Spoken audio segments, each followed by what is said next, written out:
जी जी जी।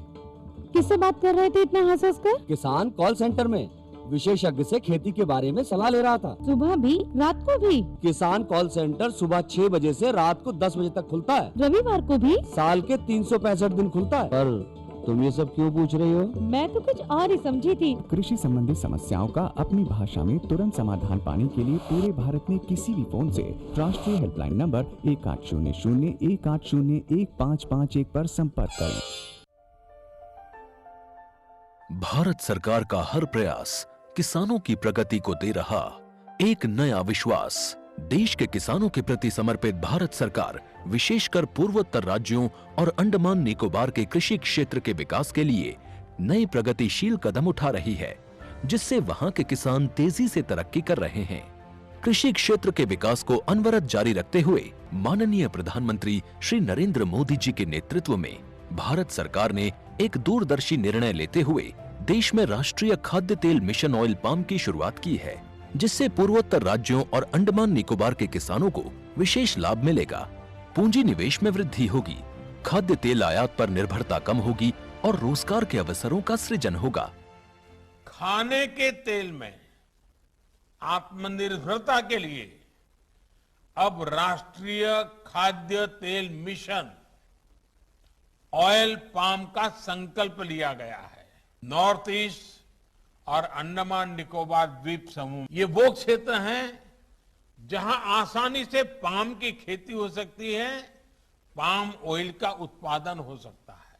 इस मिशन के अंतर्गत ऑयल पाम का रकबा और पैदावार बढ़ाने पर जोर देने के लिए सरकार ने 11,000 करोड़ रुपए से अधिक की सहायता राशि निर्धारित की है। मिशन के तहत सरकार ने ऑयल पाम की खेती के लिए रोपण आदि की सहायता में बढ़ोतरी करते हुए पहले मिलने वाले 12,000 रुपए प्रति हेक्टेयर को बढ़ाकर 29,000 रुपए प्रति हेक्टेयर तक कर दिया है। पौधारोपण सामग्री की कमी दूर करने के लिए बीजों की पैदावार करने वाले बागों को भी सहायता दी जाएगी, जिसके तहत प्रति 15 हेक्टेयर क्षेत्रफल के ऑयल पाम उद्यान के लिए 1 करोड़ और नर्सरी विकास के लिए 50 लाख रुपए का प्रावधान है। 30 वर्ष की आयु के पुराने बगीचों के पुनरुद्धार के लिए 250 रुपए प्रति पौधा का एक मुश्त अनुदान दिया जाएगा। पूर्वोत्तर और अंडमान को विशेष सहायता के तहत उनकी क्षेत्र संरचना, जलवायु एवं अन्य परिस्थितियों के अनुसार विभिन्न मदों में, जैसे हाफ मून टेरेस में 4,000 रुपए प्रति हेक्टेयर, बाड़ या बायो फेंसिंग तथा लैंड क्लियरेंस के लिए 7,000 रुपए प्रति हेक्टेयर और एकीकृत खेती के लिए 10,000 रुपए प्रति हेक्टेयर का प्रावधान है। प्रारंभिक 4 वर्षों की अवधि में रखरखाव और अंतर फसल के लिए 50,000 रुपए प्रति हेक्टेयर का प्रावधान है। किसानों के लिए रोजगार के अवसर पैदा करने और उद्योगों को बढ़ावा देने के लिए 5 मीट्रिक टन प्रति घंटा क्षमता वाली नई पाम ऑयल मिल की हर इकाई के लिए 5 करोड़ रुपए तक के अनुदान की व्यवस्था है और क्षमता में वृद्धि होने पर अतिरिक्त धनराशि का भी विकल्प उपलब्ध है। सेंट्रल सरकार ऑयल पाम स्कीम थरन रोंदुआ ही दौने तुतेन कन हाक ले कन छपुई गई पो कन बेसे। ऑयल पाम के किसान ताजे फलों के गुच्छे यानी FFB का उत्पादन करते हैं, जिनकी वर्तमान में कीमतें अंतर्राष्ट्रीय मूल्यों में उतार चढ़ाव के आधार पर तय होती हैं। पहली बार केंद्र सरकार ताजे फलों के गुच्छे की कीमत के लिए किसानों को आश्वासन दे रही है। ये व्यवहार्यता मूल्य यानी VP कहलाएगा, यानी किसानों को कोई घाटा नहीं होने दिया जाएगा। इन प्रावधानों से किसानों को बाजार के उतार चढ़ाव से संरक्षा भी प्राप्त होगी। व्यवहार्यता मूल्य VP तय करने की शुरुआत 1 नवंबर से होगी और अगले वर्ष 31 अक्टूबर तक जारी रहेगी। इसे ऑयल पाम वर्ष कहा जाएगा। इससे पूर्वोत्तर राज्यों और अंडमान निकोबार में खेती के बेहतर अवसर पैदा होंगे और किसानों को मुस्कुराने की एक और नई वजह मिलेगी।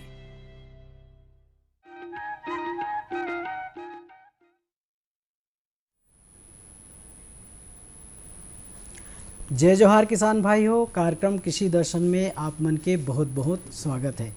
किसान भाइयों, आज के हमार चर्चा के विषय है आत्मनिर्भर किसान।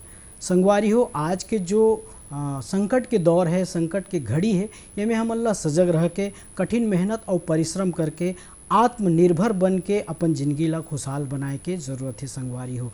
और ऐसने ही राजनांदगांव जिला के खैरागढ़ तहसील के अंतर्गत ग्राम भोथी के रहवैया भाई भूपेंद्र परमार जी एक ऐसे सफल किसान हैं जो न मेहनत और लगन के बल पे कठिन परिश्रम करके सफलता हासिल करे है खेती किसानी के क्षेत्र में, और संगे संग वो आज आत्मनिर्भर बन के खुशहाल जीवन जीवत है संगवारी हो, और वो अपन साथे साथ दूसर किसान मन ला घलोक ये क्षेत्र में आगे आए बर ओमन ला अग्रसर करत है, और संगे संग ओला आत्मनिर्भर बनाए के लिए प्रेरित करत है। तो ओकर ये प्रयास निश्चित रूप से अन्य किसान मन बर प्रेरणा के विषय है। और आज हमारे बीच में भाई भूपेंद्र परमार जी उपस्थित है। तो भूपेंद्र परमार जी, जय जोहार।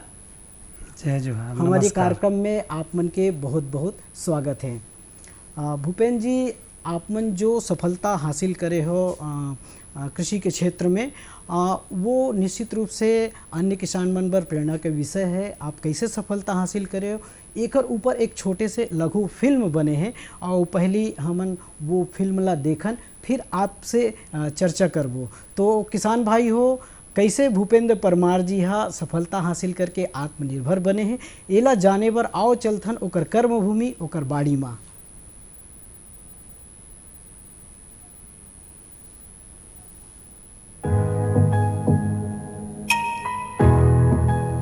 आत्मनिर्भरता की ओर तेजी से बढ़ते भारत जैसे युवा देश को अन्नदाताओं का देश कहा जा सकता है।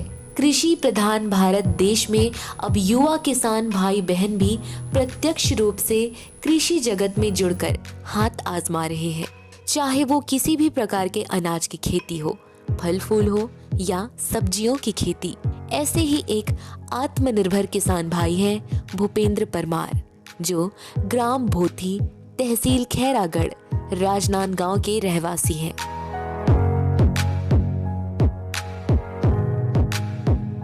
बायोलॉजी की पढ़ाई करने वाले भूपेंद्र अपने दादा परदादा के साथ खेती किसानी का काम देखने जाया करते।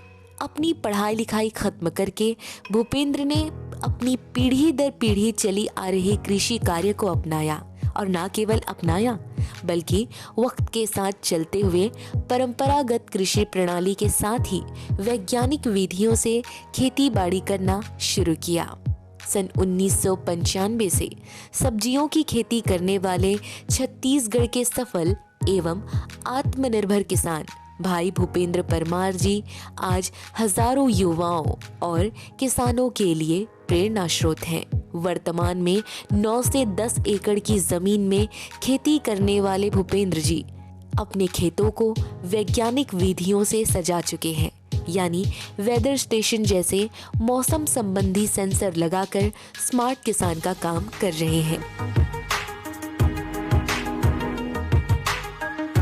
किसान भाइयों, भूपेंद्र जी अपने खेतों में ड्रिप इरिगेशन का प्रयोग करते हैं, साथ ही मल्चिंग शीट का भी प्रयोग अपने खेतों में करते हैं। अत्याधुनिक खेती करने वाले भूपेंद्र परमार जी अपने खेतों में सभी प्रकार की मौसमी सब्जियां उपजाते हैं। उनके खेतों में लौकी, भिंडी, लाल पत्ता गोभी, खीरा, ब्रोकली, स्ट्रॉबेरी, चेरी टमाटर इत्यादि देखे जा सकते हैं।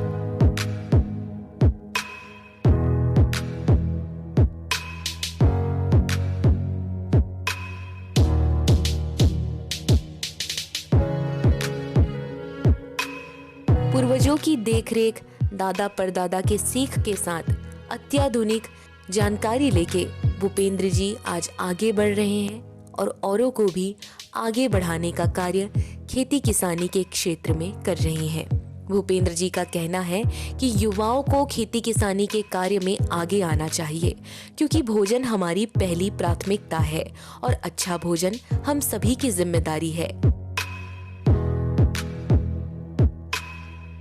बहुत पहले कहा जाता था कि खेती किसानी का काम कम पढ़े लिखे लोग करते हैं, लेकिन आज लोग विदेशों में जाकर खेती बाड़ी की पढ़ाई कर रहे हैं और वापस स्वदेश लौटकर अपने देश को दुनिया में चरम स्थान में पहुंचाने का प्रयास कर रहे हैं। भूपेंद्र जी का कहना है कि अनुभव बांटना हम सबकी जिम्मेदारी है, इसलिए भविष्य में उनकी योजना है कि वे फलों की खेती भी करें। सब्जियों की अपार सफलता के बाद वे अपना अनुभव औरों से बांटना चाहते हैं, इसलिए वर्तमान में भूपेंद्र जी कंसल्टेंसी फर्म भी चला रहे हैं, जिससे अन्य किसान भाई बंधु को लाभ हो और वो सही जानकारी सही समय पर ले पाएं। किसानों को जरूरत है कि सही समय में सही बीज का चयन करें, अच्छे किसानों को देखें, आधुनिकता को अपनाएं, क्योंकि जितना अच्छा हम अन्न उगाएंगे हमारे देश का भविष्य उतना ही सुनहरा होगा। आत्मनिर्भरता एवं सफलतम कृषि जगत में आगे बढ़ने के लिए अनाज की प्रकृति, क्षेत्र की जलवायु एवं आधुनिक कृषि विधि को भली भांति जानना अति आवश्यक है। इन तीनों मूलभूत बिंदुओं के उचित समन्वय के साथ ही किसान अच्छी खेती किसानी कर सकते हैं, जिस प्रकार भूपेंद्र परमार जी कर रहे हैं। परंपरागत तकनीक के साथ आधुनिक कृषि पद्धति का हाथ थामकर आज स्वयं आगे बढ़ते हुए अन्य कृषक बंधुओं को भी प्रेरित कर रहे हैं, जो देश की कृषि जगत की स्थिति एवं स्वयं की आर्थिक स्थिति सुदृढ़ करने का शानदार पहल साबित हो रहा है। क्योंकि किसान भाइयों, यदि हमें आत्मनिर्भर भारत का आत्मनिर्भर किसान बनना है तो समय के साथ चलना ही होगा। नई किस्मों को, नई तकनीकों को अपनाकर आगे बढ़ना होगा।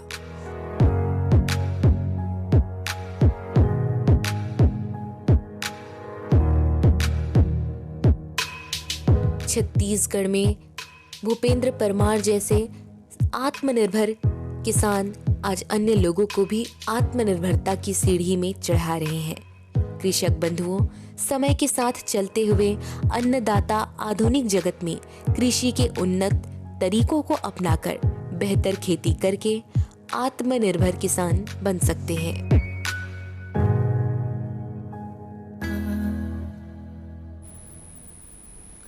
जी परमार जी, एक बार और हमारे ये कार्यक्रम में आप मन के बहुत बहुत स्वागत है, अभिनंदन है। भूपेंद्र परमार जी, अभी हमन अतिक सुग्घर ढंग ले फिल्म देखे हैं, निश्चित रूप से एक से हमर किसान भाई मन ला प्रेरणा मिली।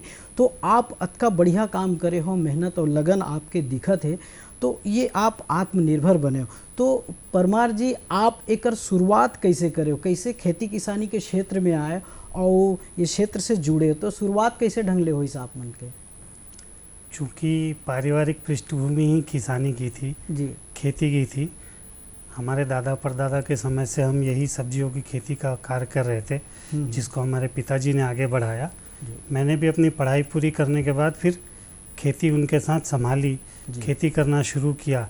उन्हीं का जो पीढ़ी दर पीढ़ी अनुभव हमें आगे लेके आया।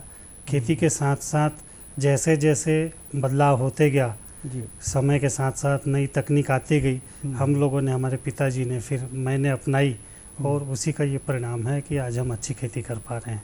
जी, तो शुरुआत आप करे हो खेती किसानी से, तो उकर बाद आप सही रास्ता भी चुने हो, मेहनत लगन असर भी दिखाई आपके, और आप सफलता हासिल करके आत्मनिर्भर बने हो। तो ये जो शुरुआत से आत्मनिर्भर बने तक के जो सफ़र है वो कैसे तय करे हो? इनमें कई प्रकार से कठिनाई भी आई सो ही, उकर सामना आप कैसे ढंग से करे हो, थोड़ा विस्तार से बताओ।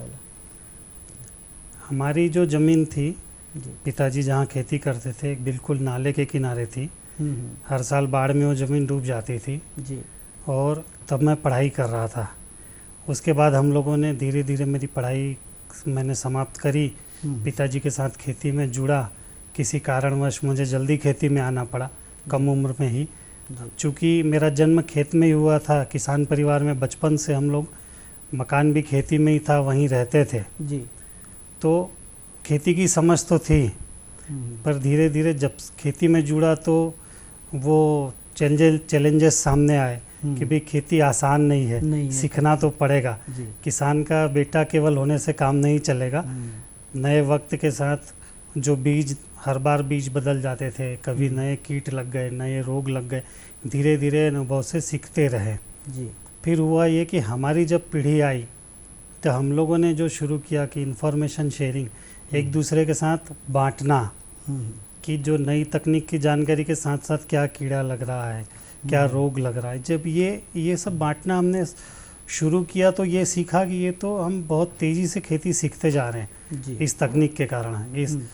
ये जो बांटने की जो विधि हम लोगों ने अपनाई, तो किसी के यहाँ कोई फसल है, कोई कीट लग रहा है, किसी के यहाँ कोई और बीमारी लग रही है, तो हम बहुत तेज़ी से हम लोगों ने सीखना शुरू वो किया। अनुभव भी आपला मिलत गी जी। सोकर जी, ज्ञान बांटे से ज्ञान बढ़ते बोलते ना, वैसे टाइप के। जी जी जी।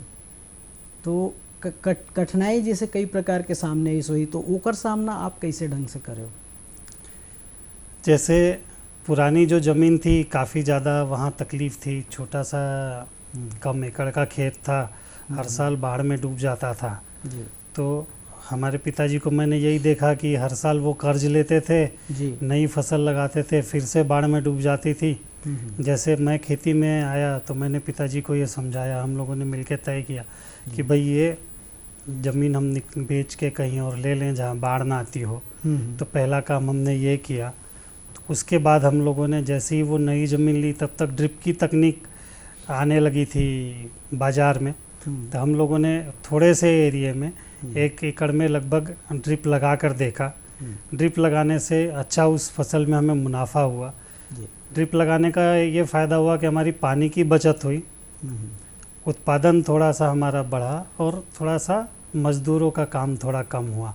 तो अच्छा उत्पादन हुआ। तो धीरे धीरे हमने ड्रिप 1 एकड़ से फिर 3 एकड़ किया, 3 एकड़ से पूरे 8-9 एकड़ में ड्रिप किया। ड्रिप के बाद हुआ ये कि जैसे ड्रिप की खेती हम लोगों ने सीखी, फिर कुछ मचान वाली फसलों पे आए कि समझ में ये आया कि कुछ फसलों पे हम मचान करके बांस वगैरह गड़ा के यदि हम उन बेलों को ऊपर ले जाते हैं तो उससे भी हमारा उत्पादन बढ़ता है। हमने ये किया। फिर धीरे से मल्चिंग का चलन आया। मल्चिंग हम लोगों ने अपनाई, थोड़े से ट्रायल्स किए, कुछ में फेल हुए, कुछ सक्सेस हुई, कुछ फसलें अच्छी रही। तो धीरे धीरे मल्चिंग सीखी। और चूँकि हमारा एक समूह बन ही गया था, ग्रुप किसान मित्रों का, तो हम लोगों ने एक दूसरे को ये बताना शुरू किया भाई क्या तकलीफ़ें हैं, कैसे हैं। वो सब करके हम लोगों ने मल्चिंग भी सीखी। अब जैसे जैसे नई तकनीकें आती गई वैसे वैसे सीखते गए, नए बीज आते गए, उनके ट्रायल्स करते गए। इसी तरह से खेती आगे बढ़ती हुई आज इस मुकाम पर पहुँचे हैं कि अब सफल कृषक कहला रहे हैं। जी बिल्कुल, आपके मेहनत लगन दिखत घलोक है। आपके हम देखें ये फिल्म के माध्यम ले कि कई तरह के आप नाना प्रकार के फसल के खेती ला आप मन करत हो, जिसमें सब्जी भाजी के साथ साथ फल के खेती भी आप बहुत अच्छा ढंग ले करे। तो का इसे खेती ला करत हो और ज़्यादातर आपला सफलता कौन से फसल में आपला ज़्यादा सफल मिलिस? सभी मौसमी सब्जियों की खेती करते हैं अधिकतर। जैसे गर्मियों के सीजन में कद्दू वर्गीय सब्जियां, करेला हो गया, खीरा, लौकी। बारिश के समय में मिर्च लगा लेते हैं, बैंगन। तो सभी मौसमी सब्जियां ध्यान ये रखते हैं कि क्रॉप रोटेशन आवश्यक है। फसलों का बदलाव हो, एक बार गहरी जड़ वाली फसल के बाद कम गहरी जड़ वाली फसल, या किसी फसल में कोई रोग लगा है तो अगली बार वो फसल लगानी जिसमें वो रोग कम आता हो या ना आता हो। तो चूँकि मिट्टी तो वही है, मृदा संरक्षण का भी बहुत बड़ा इसमें रोल है। उसी मिट्टी में हमें सालों साल खेती करनी है, तो मिट्टी के स्वास्थ्य का भी ध्यान रखना है। तो फसलों का चयन मौसम और पुरानी फसलों के आधार पर और मार्केट को देखते हुए फसलों का चयन कर लेते हैं।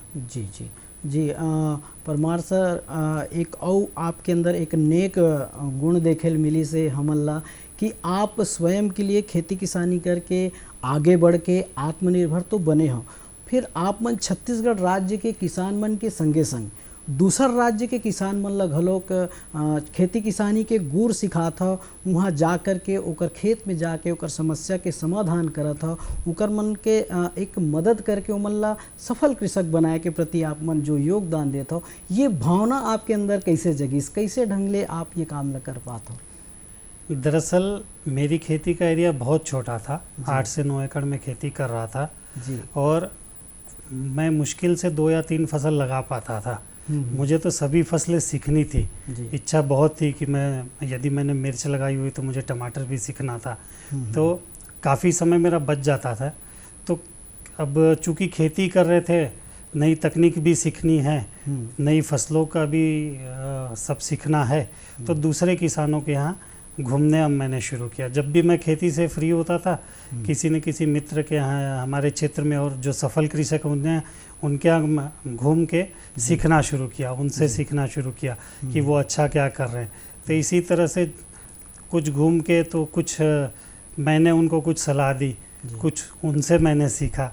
तो ये मुझे बहुत अच्छा लगा कि छोटे से क्षेत्र में खेती करके यदि मुझे बहुत सारा ज्ञान लेना है, जानने की चूँकि प्रबल इच्छा थी, तो दूसरे किसानों के यहाँ जो दूसरी फसलें हैं जो मेरे यहाँ मैंने नहीं लगाई हैं, वो मुझे सीखने का मौका मिलता था। इस तरह से अनुभव मिलने लगा। और चूँकि हमारे पिताजी बहुत अच्छे कृषक रहे अपने समय में, तो उनका जो अनुभव मिला, तो इस तरह से मैंने खेती सीखी। और जब अपनी खेती से समय बचाकर दूसरों की खेती में घुसना शुरू किया, तो धीरे धीरे एक दूसरे को हम लोगों ने बताना शुरू किया, सलाह देना कि भाई आप ऐसा नहीं, इसमें ये ऐसा कर लें तो अच्छा हो जाएगा। तो ये धीरे धीरे इस गुण का विकास होता गया। कुछ मित्र उन्होंने दूसरे मित्रों से कहा, इस तरह से काफ़ी सारे किसान मित्र हैं दूसरे राज्यों में भी जो कृषि सलाह समय समय पर लेते रहते हैं। जी, मतलब आपके पिताजी भी आपके अंदर ये भावना जागृत करे में बहुत अहम भूमिका निभाए। जी, बहुत सुंदर विचार आपके। परमार जी, एक चीज़ और जानना चाहूँ मैं हाँ कि छत्तीसगढ़ के किसान मल्ला वर्तमान समय में कौन से खेती ला करना चाहिए, कौन से फसल ला अपनाना चाहिए जो ज़्यादा फ़ायदेमंद है? दलहन तिलहन है, सब्जी भाजी है, फल फूल की खेती है ना, तो अनाज की खेती है, तो कौन सा खेती ला ज़्यादातर करे कि वो मन ला ज़्यादा आमदनी होए और वो मन सफल कृषक बने आपके तरह? खेती तो सभी अच्छी है, बस लगन की ज़रूरत है। अपने क्षेत्र को, अपने खेत को पहचानना है, अपनी मिट्टी को पहचानना है।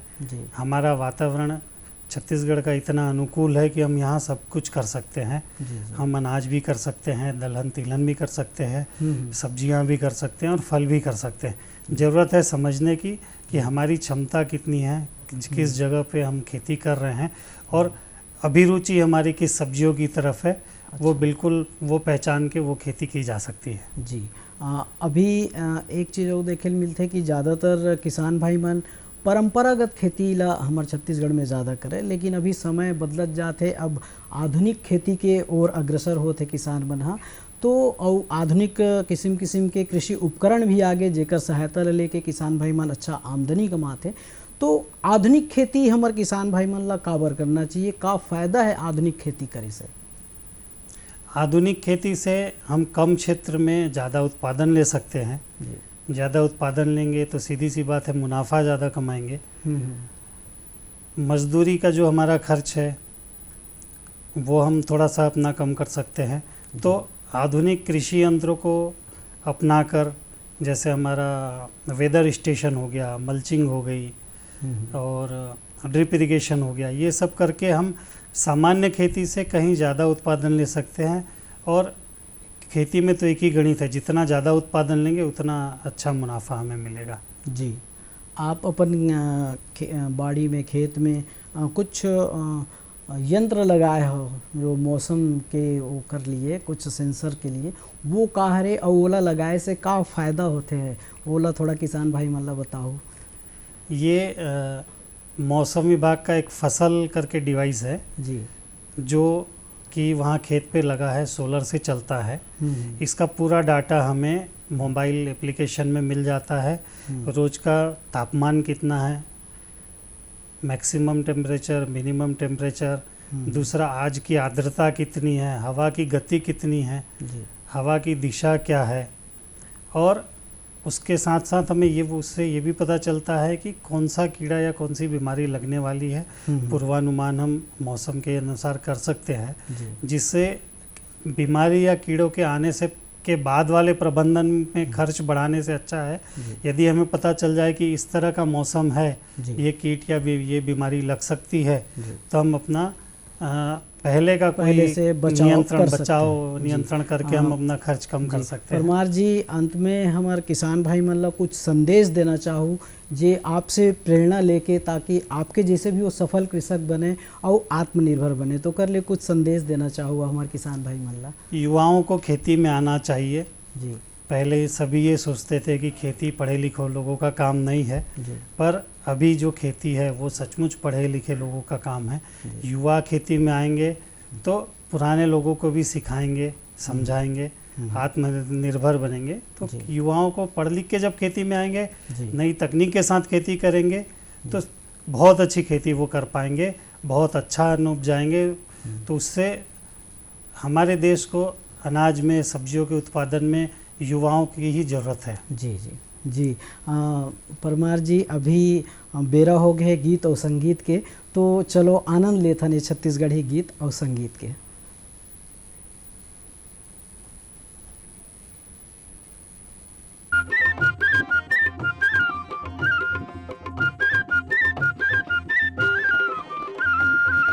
सुन रंग रसिया ते मोर फूल बतिया, सुन रंग रसिया ते मोर फूल बतिया। झुलन झुलावे आहू तोरे फूल बगिया, झुलन झुलावे आहू तोरे फूल बगिया। सुन रंग रसिया ते मोर फूल बसिया, सुन रंग रसिया ते मोर फूल बतिया। झुलन झुलावे आहू तोरे फूल बगिया, झुलन झुलावे आहू तोरे फूल बगिया।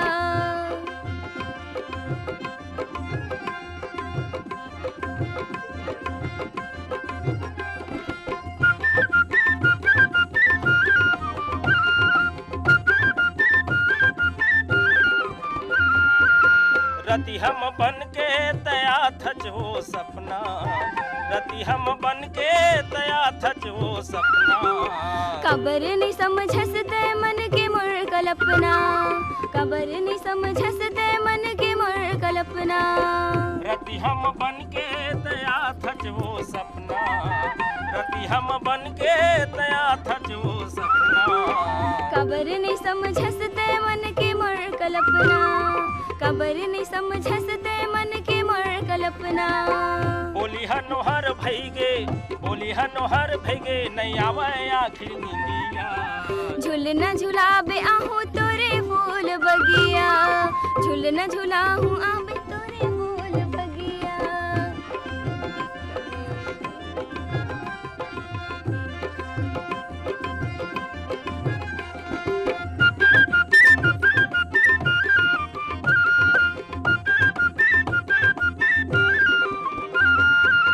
माया माया रूबर होथे माया भारी, माया माया रूबर होथे माया भारी।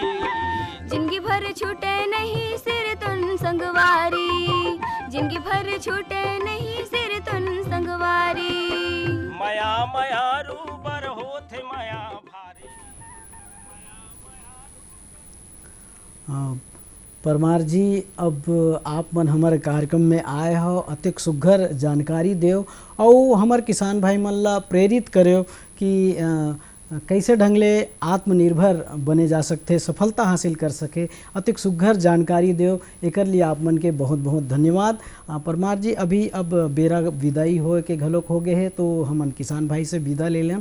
किसान भाई हो, अभी आप मन देखे हो कि कतेक सुघर ढंग ले भाई भूपेंद्र परमार जी हाँ मेहनत और लगन से कृषि के क्षेत्र में आगे आइस और आगे आके आत्मनिर्भर बन के खुशहाल जीवन जियत है। आप मन हमारे कार्यक्रम ला देखे, निश्चित रूप से एकर फायदा उठाओ, आपो मन हा सफलता हासिल करके आत्मनिर्भर बनहु और अपन जीवन में खुशहाली लाहू। यही आशा और विश्वास के साथ आज के अंक में बसत के और वही अंक में फिर नवा जानकारी ला लेके आप मन संग चर्चा ला जारी रखबो। तब तक बर हमन ला देवा विदा।